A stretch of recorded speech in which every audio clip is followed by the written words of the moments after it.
Hello again and welcome back to our course on PSE 15. I've called this section Quick Start, and it's primarily for people who've not used photo capture and editing software such as PSE before. If you have used this sort of software and you're very familiar with the idea of capturing images, editing them and making presentations, you can probably skip this section. What I'm going to do in this section is to take a few images from my phone and make a very short presentation with them. I'm only allowing myself 15 minutes, so I'm not going to go into lots of detail, lots of alternatives. I'm just going to show you a pretty straightforward run through from beginning to end. So if you've not done this sort of thing before, I hope that it's going to put many of the topics we cover later on in the course into perspective. I'm using an iPhone here, and I'm going to capture the images by connecting the iPhone to my PC using a USB to Lightning cable. Obviously I could do this wirelessly, but as I say, I'm not going through loads of alternatives. I'm just going to do it one straightforward way. So bearing in mind that what you're seeing here is one particular combination of circumstances, hopefully the first time you do it, it'll be something like this. So I connect the cable to my PC. It says Apple iPhone, select what happens with this device. Now I'm going to click on that. I'm given a choice and I want to organize and edit using the Adobe Elements 15 organizer. If you need to set this permanently, or if you need to change it, you need to look at the autoplay settings in Windows. I'm not sure what the equivalent is on a Mac, but organize and edit Adobe Elements 15 organizer is what I want to do, and it comes up with the photo downloaded dialog. Now it says get photos from Apple iPhone, no valid files found, which sounds like bad news. But there are actually a couple of issues here. One of them is I need the phone switched on. In fact, it is switched on, but I need to enter any security credentials. And I also need to give the phone permission to share the images with the PC. So first of all, let me switch the phone on and enter my passcode. And then on my phone, a little dialog comes up, allow this device to access photos and videos. I'm going to say allow, and I've now given my phone permission to share those images. If I click on here and do refresh list, now it'll connect to the phone and it'll be able to look at the images that are on the phone, and it's found 148 of them. So that's the first part of the job completed. I can now access the images and I can start to work with them. You may well have a different phone to the one that I'm using, or you may be wanting to get images from a camera or an SD card. The procedure is pretty much the same, and I'll be looking at some of those alternatives later on in the course, but by all means give it a try. But for the moment I'm just going to get the media from this phone. Let me point out a couple of things here. Location, the location is going to be the folder I showed you earlier and 17 subfolders. Each subfolder will have a name based on the shot date, the date that I actually took the picture on the phone. So it covers 17 separate days. Note the other options: do not rename files, and after copying, do not delete originals. So after it's copied the images from the phone, it's not going to delete them from the phone. So click on Get Media. You see a little bit of a progress check as it goes along. And when it's finished, I'll see the media in my organizer catalog.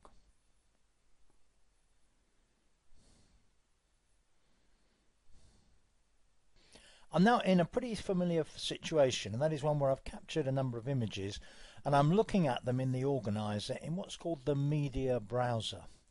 On the left you have a panel, My Folders, and that lists the 17 subfolders that these images are in. Now there are many things that I could do at this point, and ultimately towards the end of this section I'm going to make a slideshow out of a few of these images.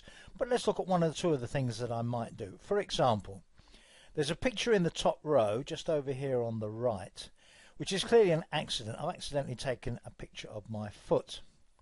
If I right click on an image, one of the options is delete from catalog. If I click on delete from catalog, click on OK, that particular image will no longer appear in the media browser. Removing it from the catalogue, however, doesn't remove it from its physical location in a folder on my hard disk.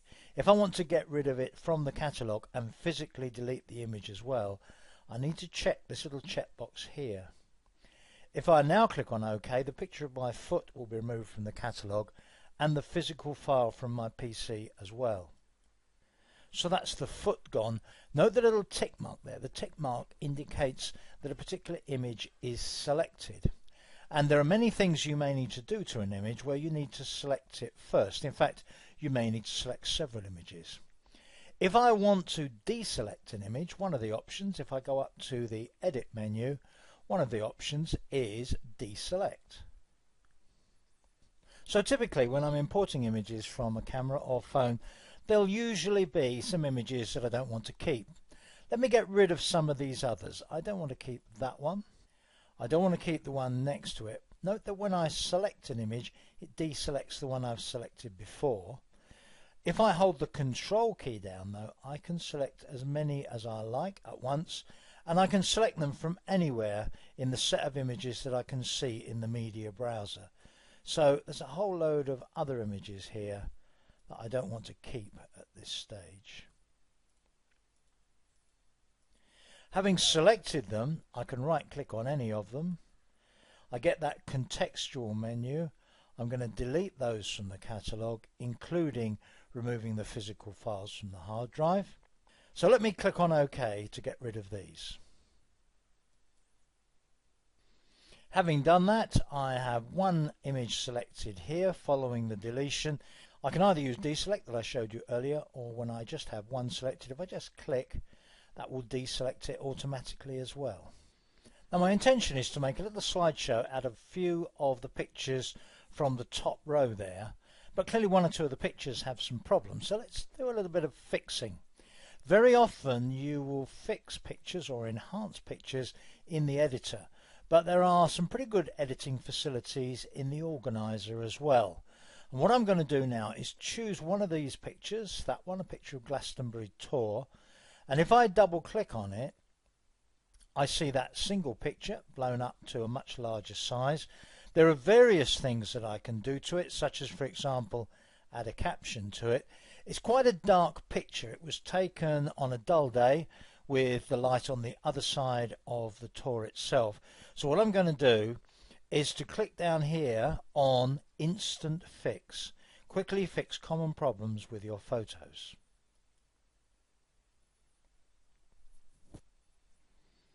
And one of the things that I can do in Instant Fix is to lighten a picture. Now on the right you have a number of options: crop, red eye, effects, smart fix, light, color and clarity. I'm going to go for light, and when I click on that I see a number of options for how I can affect the light of this image. Now within PSC there is much finer control than these options represent, but if I just want to do something quickly, I could perhaps go for this option. Let's try that one. Now if I slide this bar up, look at the picture as I do that, you'll see a preview in each case. If I just give it a moment, I think that one looks fine. I'm going to click on Save. That's much improved. Now let me click on Done. Double click on the picture again, and I'm back to the media browser. Now look how much better that picture now appears to be. In that way I might make all kinds of fixes to the images that I'm going to use in a presentation, and I'll cover the instant fix options later on in the course. But let's suppose now that I'm going to choose, say, just 3 of those images from the top row and make my little presentation. The presentation that I'm going to make is a slideshow, and the way that I'm going to make it is probably about the most automated way that you can make it in PSC. As you'll see later on, just about every feature of this slideshow could be customized with a high level of control. I'm going to choose one picture of a pony, one picture of the tour on Dartmoor, and the picture that I just lightened up. So I'm going to choose those three. And then from the bar down here, I'm going to click on Slideshow.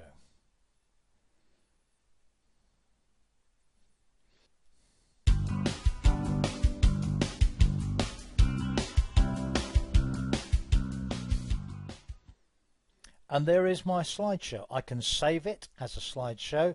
I can play it as many times as I like. Clearly I could have a lot more images than that in it, but I'm going to save that one. That's the name of the slideshow. Then I'm going to exit. And there you are. I've captured some images, I've made a fix, I've created a slideshow in well under 15 minutes. I have just one other thing to explain in this section. The slideshow actually becomes part of the catalogue. You can't see it at the moment because what we're showing in the media browser at the moment is the last import, the last batch of images that were imported. If I click here on back, it takes me to the full catalogue, and this includes soundtracks, music that I can use in slideshows.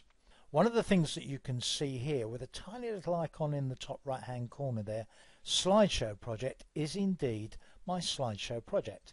And if I were to double click on this to open it again, I could see the 3 images that are included, and I could use that to access the slideshow, to customize it further, or indeed to just play it. By the way, you can't hear the music at the moment because I've switched it off.